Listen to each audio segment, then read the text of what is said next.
The word feel and the word intention are in quotation marks. We're not supposed to feel anything, and we're not supposed to not feel anything. There's nothing about feeling that's part of that instruction. It's more about awareness, motivation and awareness, as everything in the Dharma is.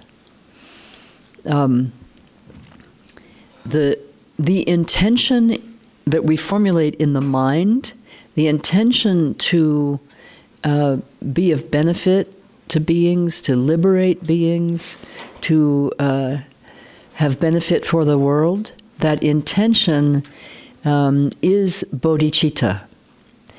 So whether we feel it in some emotional way or whether we register it in consciousness isn't very important. It's really what's in the mind is what leads the behavior. So the motivation is really in the mind.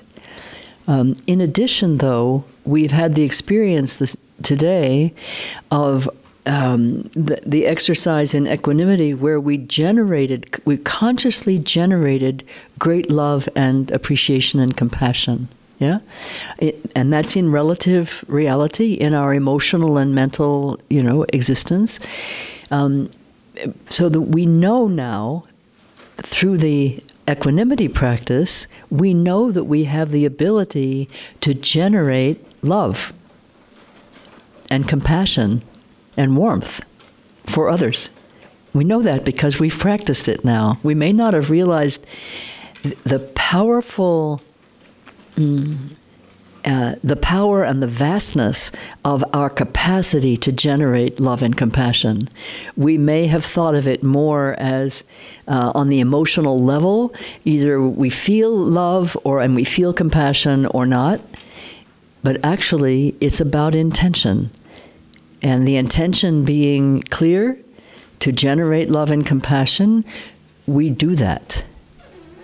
We have the means to do that, the skill to do that, we have the potential to do that, because love and compassion are inseparably who we are in the ultimate. Yeah? So Tonglen is an expression of that, a natural, unforced, and effortless expression of your natural, unforced, effortless love and compassion for all.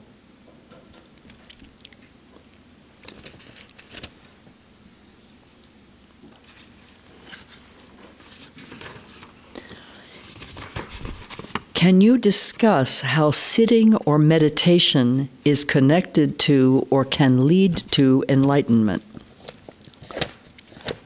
Well, I think I can discuss that very briefly.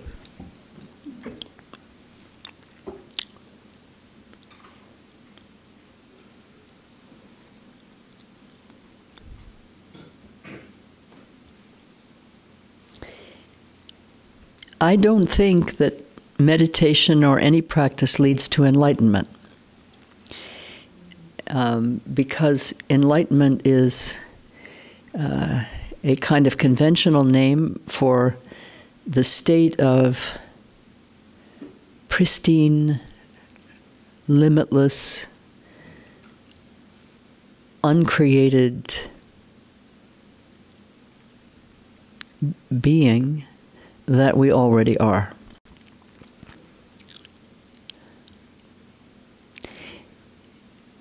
What our practices do for us is show us the condition of our present mind, thus allowing us to see the relationship between our minds and our speech and our actions. To see in the mind stream the seeds of cause for our own confusion and suffering, and also for our own beneficial and excellent conduct and results. But nothing creates enlightenment or leads to it because it never was not here. See how we have to use material language? It's so strange. But it never was not our essential state, essential nature, and it only remains for us to discover that. And our practices are what sometimes help us clear away what prevents us from seeing what already always is, and what in fact we are always looking right at, but not recognizing. We'll talk more about that tomorrow. So I don't think anything leads to enlightenment. We could say, and maybe this is heretical, I'm not sure, and I'm not sure I even buy into that concept of heresy, but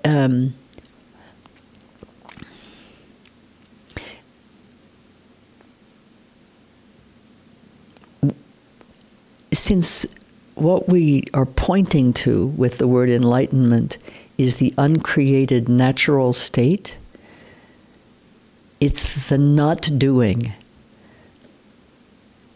eventually that allows us to relax enough of our grasping and clinging to catch a glimpse.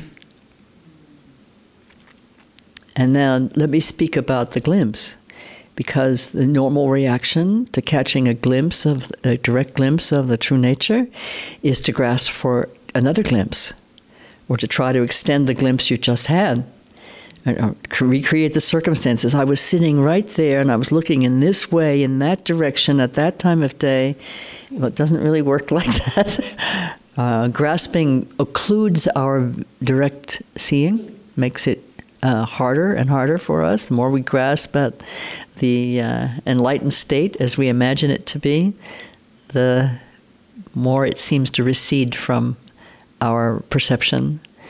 So remember yesterday when we did the calm abiding practice, how every other word was the word relax? So Rinpoche sometimes says the greatest effort you will make, he says that all the great teachers say that what's different between a Buddha and a non-Buddha is the Buddha knows she is a Buddha, and also in the relative has made every effort, every conceivable effort through practice and good works and eating properly or whatever it may be to clear away what obscures the clear seeing. But that doesn't create what you clearly see. It only clears away that which prevents it. So Rinpoche says the greatest effort you'll need to make is the effort to not do that which you have always done.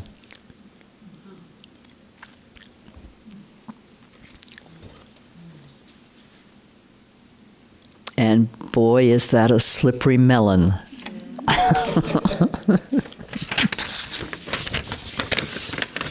We'll talk more about that tomorrow.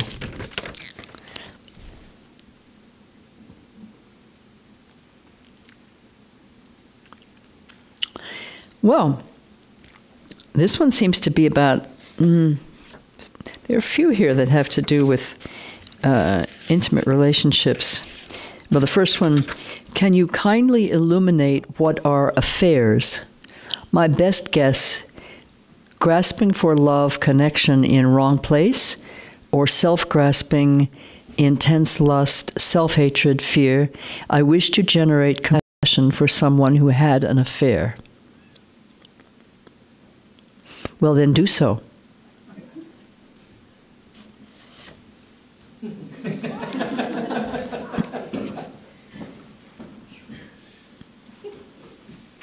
Any questions? You don't need to know what an affair is in order to generate compassion for your friend who's suffering. No.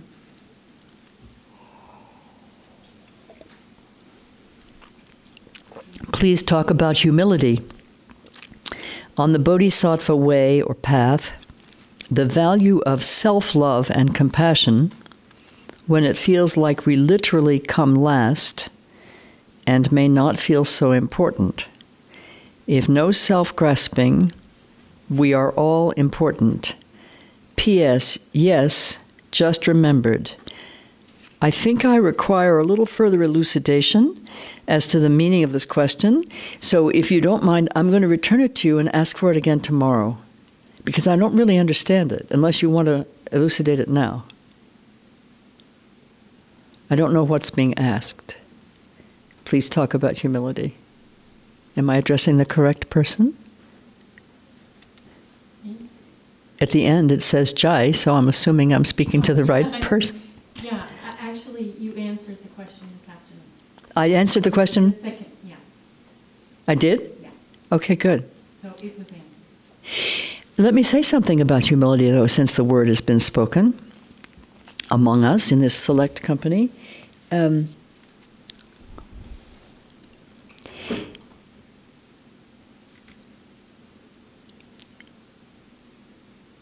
Often we use the word humble to refer to a quality of self-effacement or meekness, yes?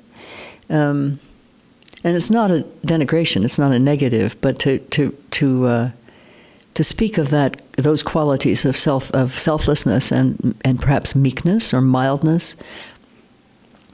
And I think in the spiritual dimension, I think of the word humility as really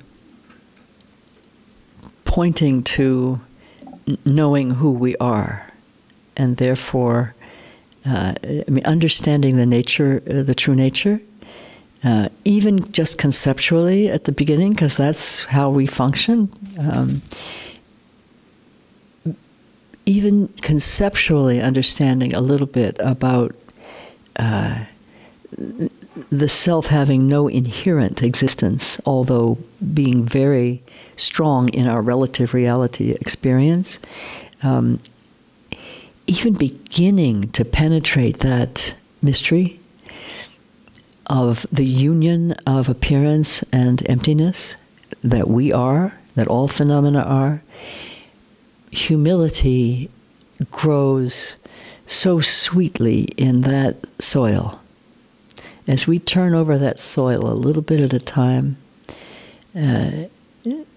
knowing that we don't understand and that's okay. We can't understand it conceptually, but we create a conceptual framework within which to understand it, which is also good. We recognize that there is this existence that we're familiar with, and there's also, so that's the relative reality, relative dimension, and there also is, as Dilgo Chense Rinpoche writes exquisitely in his commentary on the 37 Bodhisattva practices, there is, let me read it to you.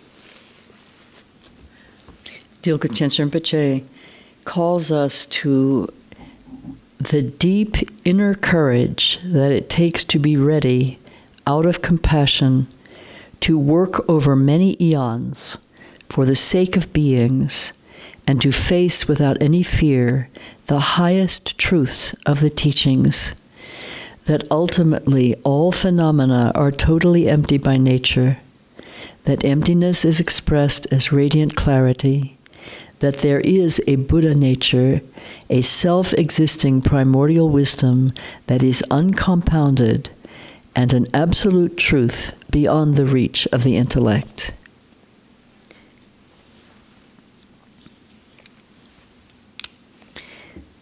In that understanding, however rudimentary it may be for us at this stage, humility naturally is revealed. Nancy? Is that Dilgo Rinpoche that you just read? Dilgo Chense Rinpoche. Dilgo Chense Rinpoche. Yeah. Can I ask what uncompounded means there? not created, self-existing, never, not compounded from parts. Yeah, uncompounded, whole, entire. Yeah.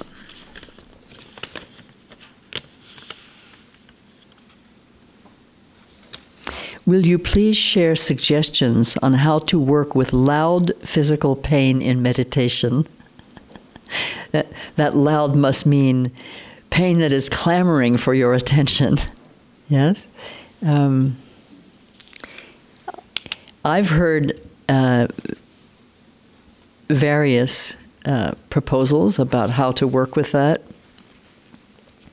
And I think it depends on, in large part, on the individual, on the nature of the pain, and on your stage of practice for where you would begin to work with that consciously. At the beginning, my approach is when you need to move. You know, the object is to make it possible for you to sit on the cushion, not impossible to sit on the cushion, right? Possible to practice, not impossible. And yet you will discover quickly, as you do, for example, the calm abiding practice that we did yesterday, or any form of practice where you're looking at mind, which is really every form of practice, you will discover quite quickly that when the mind is quiet, so is the body, to a considerable degree, to an astonishing degree, actually. And that the impulse to move or stretch or, release a muscle tension or whatever it may be, it could be something much more severe, that the impulse to do that can be ignored, basically. Acknowledged, recognized and acknowledged, but not necessarily acted on every single time. In other words, by stretching the time frame within which we can tolerate that which under normal circumstances would have us jumping up and down with pain without ever even thinking that there was any other alternative besides, drugs or something. But in the meditation situation, the situation where we're practicing, whether it's a quiet meditation or like a deity practice, the pain too is a mirror of our mind. It's a mirror of the mind. And it's in the physical body. And you're entitled to get up when it hurts too much, but stretch the amount of time that you can sit. Stretch the amount of time, come up, as you do with any physical exercise that you're learning and practicing at the beginning, you go in stages, you don't exceed your capacity. Because if you exceed your capacity, the body is going to recoil, and you will then diminish your capacity for the next round. Right? So you feel the burn a little, and then you relax. Be kind to the body. It's the vehicle for your practice. But don't coddle yourself, except maybe on Sunday mornings. You know what I mean.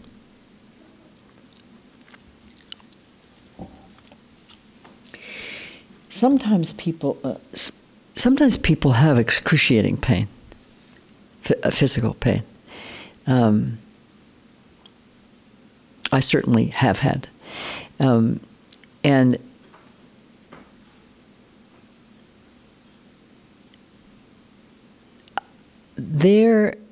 what I do is I take pain as my practice partner.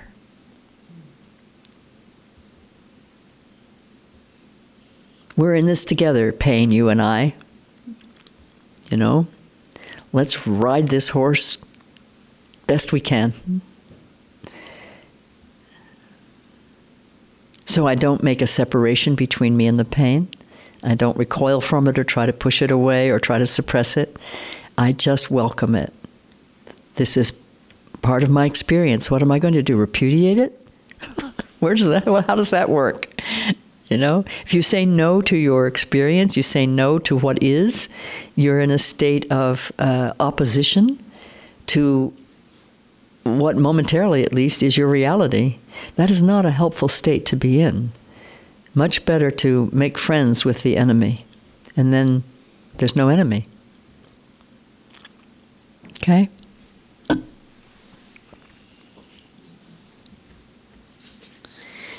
Some of these questions, I should write another book, you know, this is...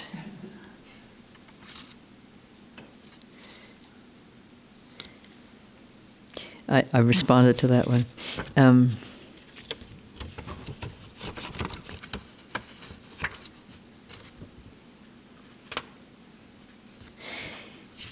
Yesterday you said we are the union of relative and absolute reality. I'm trying to understand what that means in everyday life. Does it mean operating in the relative world but keeping in the back of your mind that there is an absolute truth behind all of this? For example, when we see people suffering in a natural disaster, do what we can to help, but remember that that's their karma. What if you're an agnostic regarding karma? If karmic rules don't exist, then all you are left with is meaningless suffering, which is terrifying. And then the person drew a heart.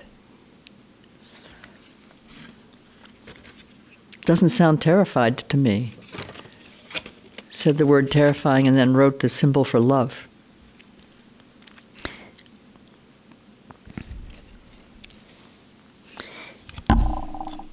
I think that this question points us back to what I just read from Dilgo Chense Rinpoche.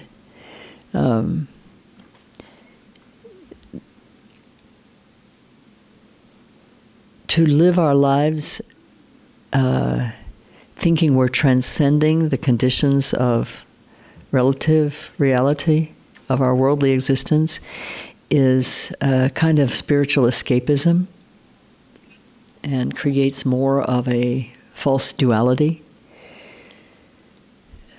So I think for myself, even the information that relative and absolute both are, and we are their union, as are all appearances, because everything is made up of both relative and absolute, even to hear those words begins to melt the hardness of our categories, our mental categories of what reality is and who we are and how we need to live in it. And because those are words of truth, they reflect what is true for each of us, what is that we are of the nature of truth, not of the nature of falsehood, that falsehood is an error, an innocent error that has, with which we can be complicit or not, but we are of the nature of truth, we are of the nature of love, we are the nature of emptiness. And once we hear that information for the very first time, it becomes like a bell ringing in our consciousness, or like a magnet exerting its magnetism upon us. Nothing is more powerful than truth is. Nothing. There is nothing more powerful than truth. So the power of truth is such that it is absolute and everything else is relative. What is absolute will always be, what is relative will always come and go.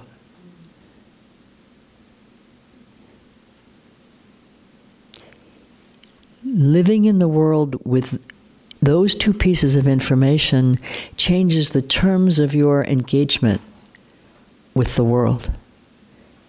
It changes the terms of your engagement with yourself. And from the time we first hear the sound of truth in words, or whether we might hear it as sound or some other way, from then on, we're resonating to that. In fact, we have always been resonating to it. Why do you think we're here? Why do you think somebody seeks out spiritual teachings?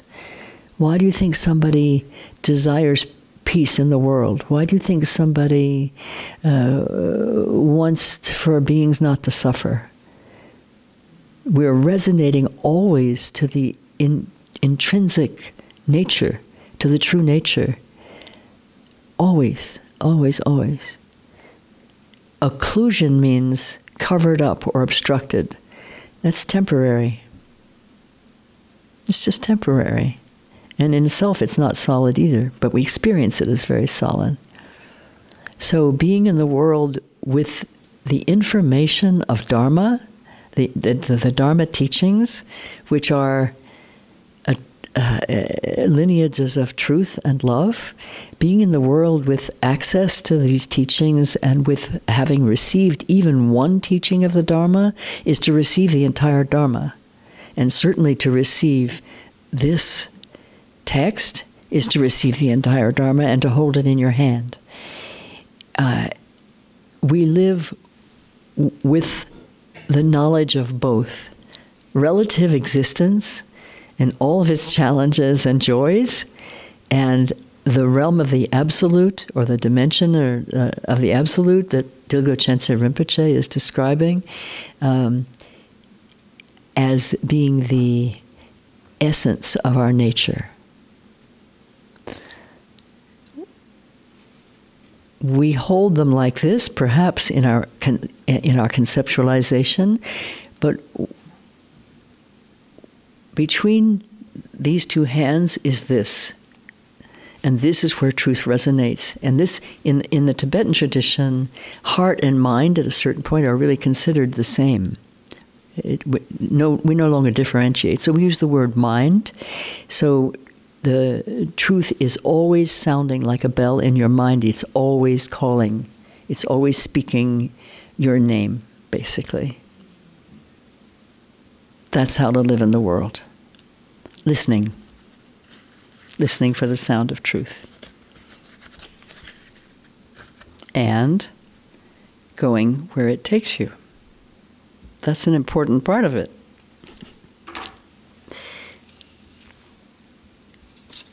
That one's for tomorrow.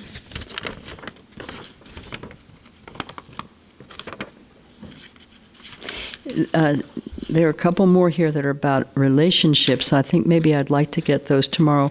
And I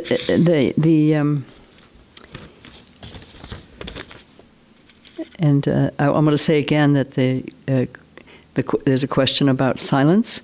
I think I addressed it earlier, and I don't know if the person was in the room, and I don't know if the person's in the room now, but I did speak about the purpose of the silence. So if you need to ask the question again, please do. The reason I want to hold, there's one here about sort of about meditation practice. We're going to do more tomorrow, and I'm going to hold that question. And then there's several about marriage and relationships that I'd like to hold, because in the morning tomorrow, I'd like us to practice on mind directly. And the two practices that I want to share with you, probably some of you already have, I know you do. One is Garchen Rinpoche's A River That Cannot Be Frozen, which is a Mahamudra practice that he gave especially for Westerners. He gave it to an American who went to Tibet to receive it. And he gave it to him. I think they were taking a walk together, and this person wrote it down immediately afterwards, and it's come to us as a teaching direct from Garchen Rinpoche for us. This was a member of our Sangha who received it. And the other one is a practice that arose spontaneously in my mind in the time that I read the practice of Rinpoche and practiced on it. And this meditating like a river arose in my mind just spontaneously, and I wrote it down and share it with others. And I want us to have some familiarity with Mahamudra, which I call awareness practice. Rinpoche speaks of Mahamudra, I speak of Mahamudra, but I teach Westerners principally. I'm here in the United States, and most of the people who come to me are Westerners. And not everybody is looking for Buddhism, but everybody who comes to me is looking for liberation in some way and to awaken. So I find the term awareness practice very accurate and very inclusive. Anybody can walk through that door. Yeah? So that's what I want us to do in the morning. And then in the afternoon, I would like us to probably reconfigure the room a little bit, maybe. We can talk about that together tomorrow. And for us to talk together with the idea that we have really received an introduction to the 3 trainings of the Bodhisattva.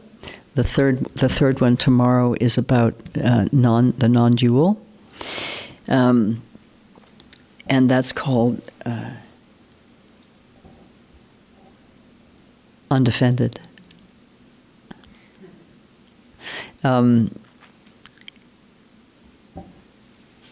I think it would be extremely valuable, particularly going by the quality of the questions and the discussions that are arising in this group. I think it'd be very valuable for us to talk more about how do we live this?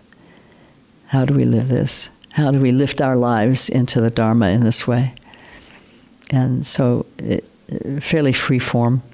And you can put more questions in the basket, too, if you want, and I can respond to questions. But I think we all have a lot of wisdom, and we all have a lot of ignorance. And it's very rich to share both of those together. Yeah? So I'm going to save these questions for tomorrow because they really are relating to those questions about how we live. Okay?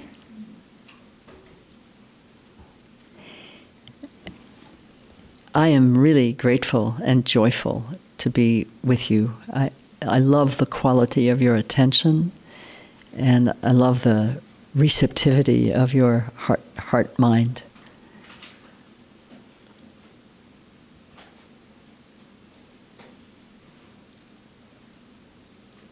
And I love that we're not separate. So when I see 2 friends come whom I haven't seen in many years, it's like the prodigal daughters. Your love children. I thought those words earlier today. It's like when the prodigal son returned, people were deeply offended that he was embraced more ardently than the good son. Yeah. So I don't know if you saw my hugging our 2 friends over here, but I practically knocked them over. I was so happy to see them. But I'll always do the same with you. Not to knock you over, but to bring you close. I love it that we're close. So with that, shall we close for the day? Oh, just a word about our practices in the morning and the evening. Of course, they're optional, as you know. Some of you have been coming and some not.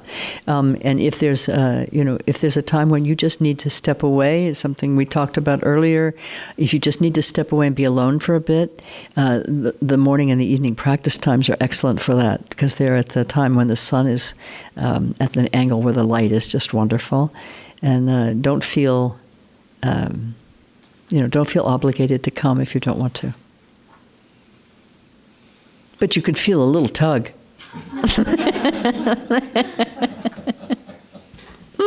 Okay then.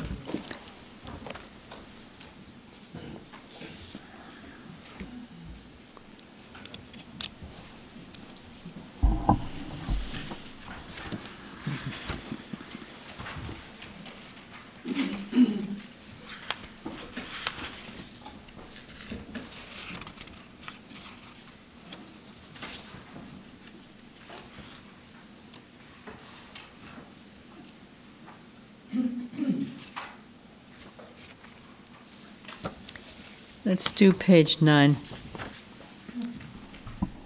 Do you know why we dedicate the merit? Anybody not know? Rinpoche explains that merit is love. And by practices of virtue, meaning practices that are beneficial to others, undertaken with that intention, our capacity for love is steadily increased and expanded, and this is called merit.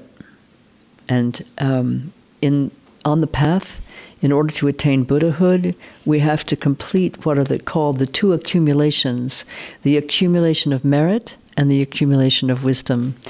Accumulation of merit we can understand because we're working in relative reality and we're expanding our capacity to love at the relative level, but it's already always a reflection of the ultimate qualities of love that are really the natural expression of the empty nature. Wisdom means understanding emptiness.